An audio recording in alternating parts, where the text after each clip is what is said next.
我们再看庄子说：生也有涯，而知也无涯。刚才杨绛先生提到了佛家，现在说到了道家，庄子是属于道家，道家的理论又来了。庄子这样说：吾生也有涯，而知也无涯，以有涯随无涯，殆矣。就是说，人生是有限的，但是知识是没有限的。想要用自己有限的生命去掌握所有无限的知识，这是不可能成功的。所以庄子他主张的是致知，就无知，也就是说，知识不能够简单的说我学的越多越好，或者说是越少越好，而是要区别清楚顺道的知识学的越多越好，背道的知识越少越好。所以求知它既是一个知识增加的过程，也是一个鉴别所得的知识是不是合道，并且剔除背道知识的过程。那这里的道我们可以理解为真理啊，是这样子。所以说，细细的回顾一下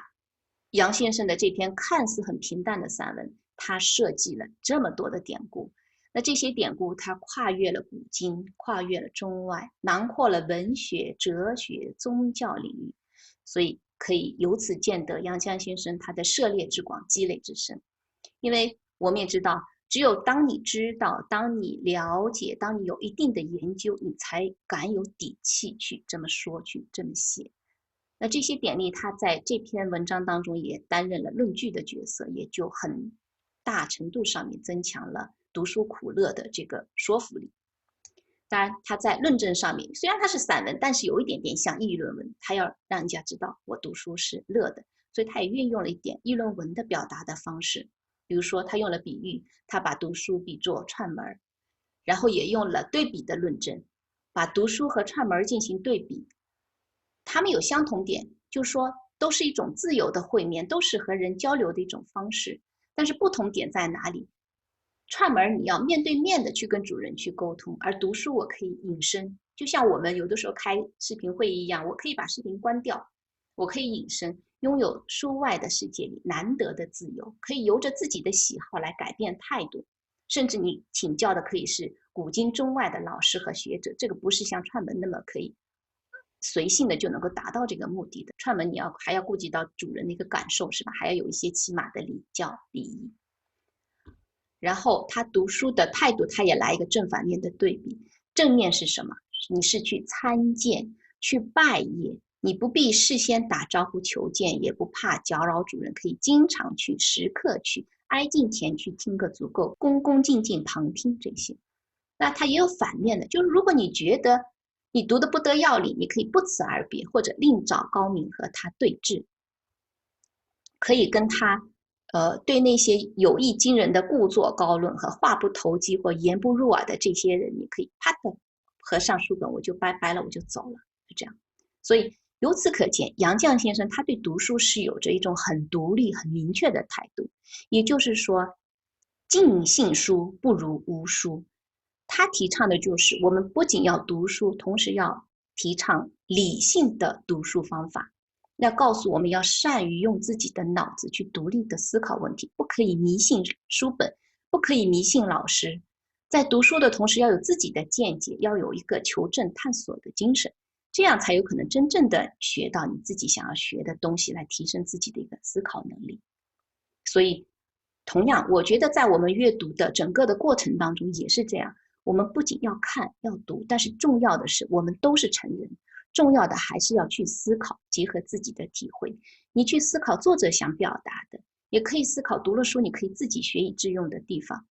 包括我从今天开始，或者我以后分享给大家的这些内容，如果有疑问，你也可以自己去进一步的去探究，看看是不是这样的。如果觉得不对，你也可以对峙，也可以反问，因为我觉得同一件作品，不同的人的认知程度不一样，角度不一样，能够被展现的那一面也是不一样的。所以说，杨绛先生的文笔我一直都非常喜欢。我个人认为他的高明之处就是能够用很平实、很朴素的语言，用大家都能听得懂的白话，把道理给大家讲清楚、讲明白。阳春白雪自然是非常美的，但是阳春白雪容易去高和寡。只有贴近生活、贴近老百姓、贴近普罗大众，才是一个真正的知识分子，他对推动人类社会发展，他能够做的一个最大的贡献。好，那我们就下面简单介绍一下杨绛先生。我觉得我们在座的阅读的成员应该对他都不陌生啊，或多或少都看过他写的文章。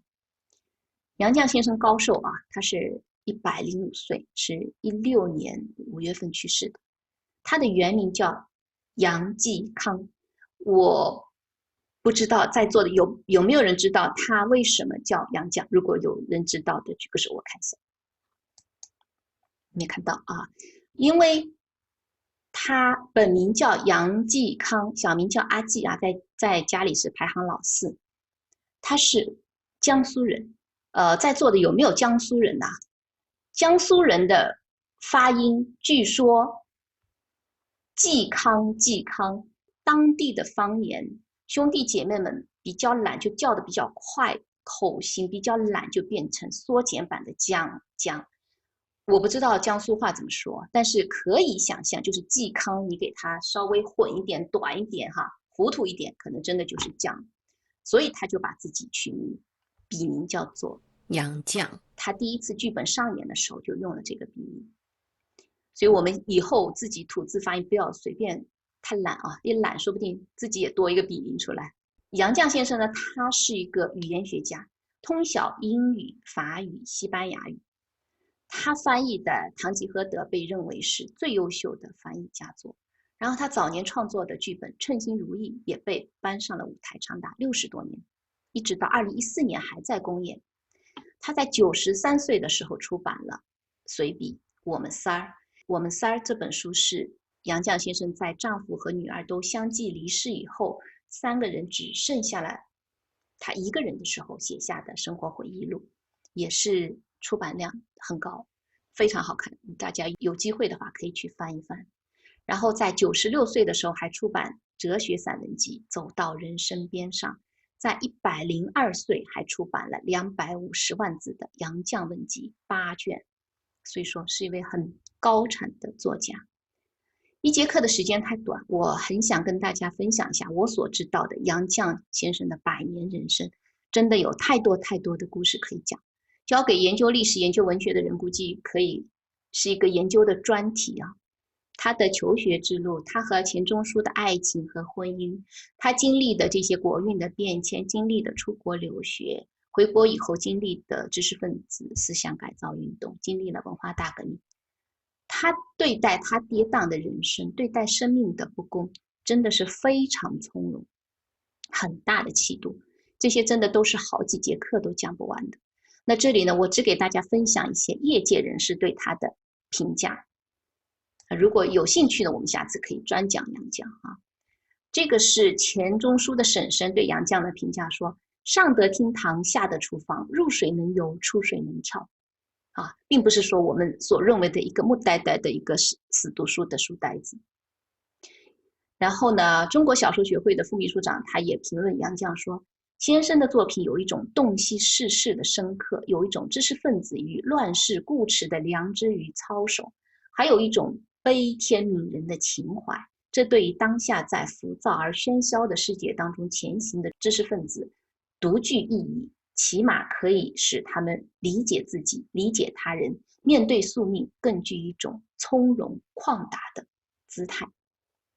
还有人评价说，杨绛让我看到了过去的品质，这是一种哑光却不暗哑，低调却不哽咽，醇香却不刺鼻的品质。它像北极光，明亮、坚韧、耐寒，在人格的高纬度闪闪发光。所以当时夏颖就是中国的一个比较著名的现代剧的作家夏衍啊，他就说：你们捧钱钟书，我要捧杨绛。我个人其实还是最喜欢杨绛先生给杨绛的评价。他评价他是最贤的妻，最才的女。这简简单单的8个字，绝无仅有的结合了各不相容的3者，可以是妻子，可以是情人，可以是朋友。他们两个人相濡以沫63年，共同营造了最纯净的婚姻。所以钱钟书曾经说过，他说：“我见到他之前，从未想过要结婚；我娶了她几十年，从未后悔娶她，也从未想过要娶别的女人。”图书馆里有一本书，就是以此命名的《最贤的妻，最才的女》。这边我还在图书馆里借了，重新再读过一遍。如果大家有兴趣的话，我也推荐大家可以去认真的读一读字里行间里的杨绛先生。所以，如果一定要为自己立一个可以一生追随的前行的偶像或者是榜样的话，我不知道你们大家会选谁。排在我心目当中第一位的一定是杨绛先生。好，今天我们的阅读赏析部分就进行到这里，谢谢大家。